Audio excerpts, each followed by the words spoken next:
ఇవాళ నువ్వు చర్చకు సిద్ధంగా ఉన్నావా? గోదావరి జలాలను రాయలసీమకు తరలించకపోయినని రోజమ్మ పెట్టిన రాగి సంకటి రొయ్యల పులుసు తిని రాయలసీమను రతనాల సీమ చేస్తా అని చెప్పిన చవటవు నువ్వు కాదా అని నేను అడుగుతున్నా. నీకు జీవితం ఇచ్చి నీకు బతకడానికి నీడనిచ్చి నిన్ను ప్రజాప్రతినిధిగా చేసి తెలంగాణ ముఖ్యమంత్రిని చేసిన తెలంగాణని ఎడారిగా మార్చి వందలాది గోదావరి టీఎంసీల నీళ్లను రాయలసీమకు తరలించమని చెప్పింది నువ్వు కాదా? ఇవాళ నువ్వు సిద్ధంగా ఉన్నవా నేను అడుగుతున్న చంద్రశేఖర్ రావు గారు. నీ వంది మాగదులతో మాట్లాడించడం కాదు, నీ శనీశ్వరుడైన అల్లుడితో మాట్లాడించడం కాదు. నేను సిద్ధంగా ఉన్నా. గోదావరి బంకంచెల్ల ప్రాజెక్టు మీద నువ్వు చర్చకు రా. స్పీకర్ గారికి ప్రధాన ప్రతిపక్ష నాయకుడిగా లేఖ రాయి. శాసనసభ సమావేశాలు పెడతాం, ఎదురెదురుగా నిలబడతాం, మాట్లాడదాం. ఎవరు నిజాలు, ఎవరు జీవోలు ఇచ్చారు, ఎవరు తెలంగాణను దెబ్బతీసిండ్రో, ఎవరు నువ్వు తెలంగాణను దోక చేసిండ్రో, ఎవరు కాళేశ్వరం కట్టే కూలేశ్వరమైందో చర్చ చేయడానికి నువ్వు సిద్ధంగా ఉన్నవా? ఒకరోజు గోదావరి మీద చర్చిద్దాం, రెండో రోజు కృష్ణానది జలాల మీద చర్చిద్దాం.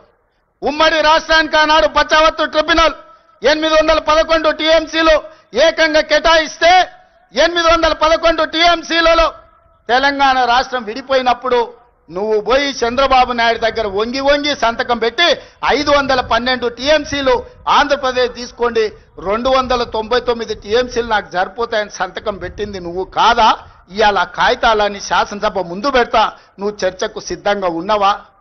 10 ఏళ్లలో ఏ ఒక్కరోజు కూడా కాగితాలు రాసుకొని పంపకాలు చేసుకున్నా 299 టీఎంసీ నీళ్లు ఎన్నడూ వాడలే.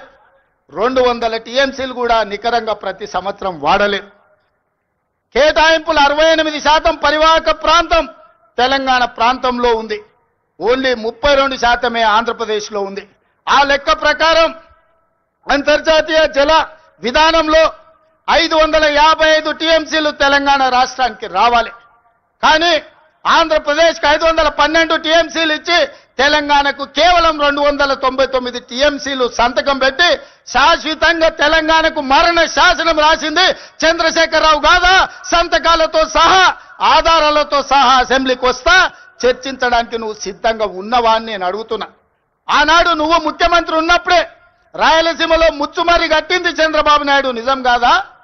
ఆనాడు నువ్వు అధికారంలో ఉన్నప్పుడే జగన్మోహన్ రెడ్డి ఇదే ప్రగతి భవన్ లో రాయలసీమ లిఫ్ట్ ఇరిగేషన్ కు జీవోలు ఇచ్చి టెండర్లు పిలిచింది, నిజం కాదా?